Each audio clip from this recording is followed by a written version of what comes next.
Good morning, class. At least this morning when I'm making this video. We're getting into Chapter 8, Lesson 1, Greek Culture. More interesting than I thought. It was a fun lesson to make. Let's get into it. A lot of vocab in this one. So we've already learned a lot about the Greeks. This chapter, we fill in the cultural gaps. We learn a whole lot about war and the history, but not like what life was like for Greeks and their religion and stuff. So that's what we're doing today. And really, we'll call it the next two lessons. For example, we studied the fact that all the Greek city-states were separate city-states as a result of the geography, but why do we study the city-states together at all? What do they have in common?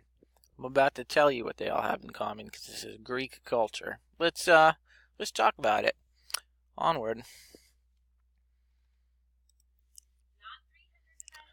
So, we'll start out with the Greek gods. The Greeks, like many other civilizations of the early ages, were polytheistic, so many gods. They, however, did not particularly fear their gods. The Greek gods were human-like. You can see them here. Very much look like humans. Complete with personal squabbles and relationships. A lot of infidelity in the Greek gods and goddesses.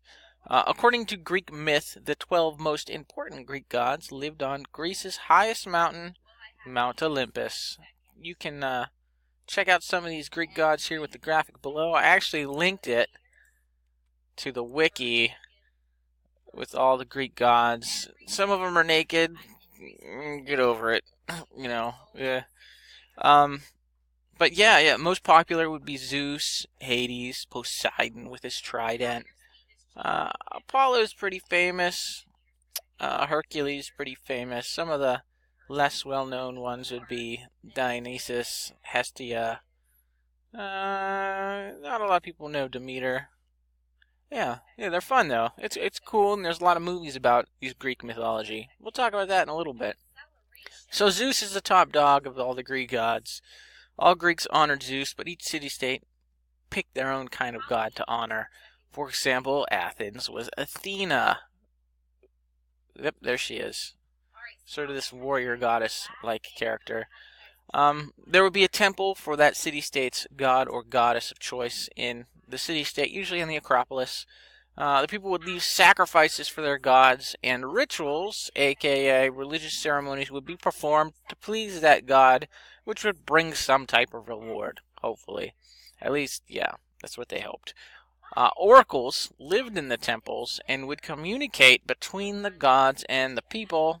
I don't know how they did it, but the word on the street is they used some psychedelic fumes, maybe burned a little something that made them hallucinate or something. Every 4 years, kind of shifting away from oracles and gods, every 4 years, the greatest athletes of all Greece would meet in the city of Olympia in athletic competition to honor Zeus. This tradition lasted for 1,000 years. They actually restarted the Olympic Games in 1896 in Athens, and they're still held every 4 years. You may have heard of them. They're called the Olympics.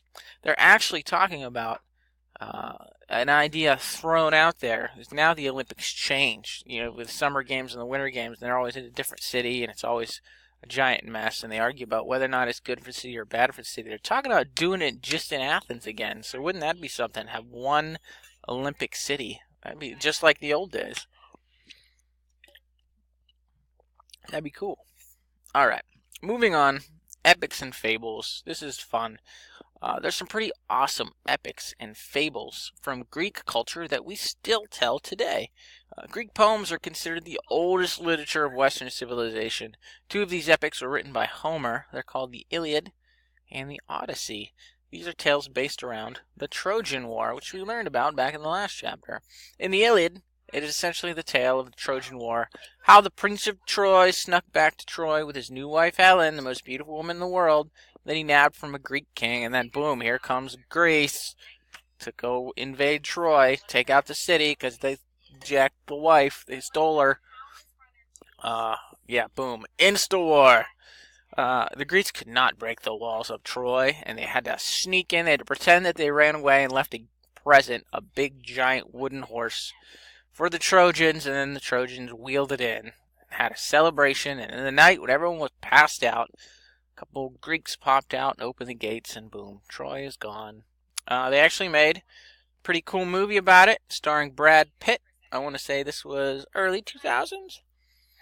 And it's pretty well done. Cool fight scenes, choreography, entertaining movie. I think I have it at home. The Odyssey, another cool movie, is a tale of a Greek hero Odysseus and his journey home after the Trojan War. It takes him 10 years to get home because he's sidetracked by all kinds of adventures like cyclopses and stuff like that. They're pretty cool stories. I mean, they have to be. They're still making movies about them. They keep getting remade. Alright, you may have heard of something called Aesop's Fables. And if you haven't, I know you've heard some of Aesop's Fables. There's no proof that Aesop was a man that lived, but he is credited with many Greek fables. A fable is a short story that teaches a lesson. So, for example, you've probably heard The Boy Who Cried Wolf, which teaches us not to lie. People don't believe you anymore. The Tortoise and the Hare taught us that slow and steady can win the race, and not to be too cocky. Aesop's fables were not written down for a very long time. They were part of Greece's oral tradition, which are stories that are just continually told and passed down from generation to generation. Eventually, they were written down collectively. Alright, let's bump over to Greek drama. Now, when you think about drama, when I think about drama, I think Aunt Susie told Grandma that Cousin Flo said her pumpkin pie at Thanksgiving tasted like soap. And now Grandma isn't talking to anyone on my side of the family. That's family drama. But the drama we're going to talk about today is not that type of drama. A drama in the sense we're going to talk about is a story told by characters, in essence what we call a play. So a Greek drama is essentially a play. There were two types of Greek dramas. In a tragedy, a character fails to overcome their problem, and it has a sad ending, an unhappy ending. In a comedy, there is a happy ending. That's basically the difference. So, like, a Greek comedy wasn't like, ha ha, funny comedy. It was just kind of not a tragedy. A fun note on Greek plays, only men were allowed to be actors in ancient Greece, so they played all the roles, even the female ones. They had to wear lady masks. Alright, real quick on Greek art and architecture. The Greeks excelled at art and architecture. It was simple, clean, functional, and still managed to look good. Kind of like me. All joking aside. What was Greek architectural design survives and is still actually used today. It's called classical design. Perhaps the most recognizable of Greek architectural designs is the column, as seen here in the Lincoln Memorial. Yeah, a lot of architecture, particularly in Washington, D.C., sort of has that classical look to it, which we got all the way from ancient Greece. Hey, that's the lesson for today. You got the simple Yund quiz, 10 points, 5 questions, 2 attempts. Nothing crazy. I believe we have written assignments for the next 2 lessons, though.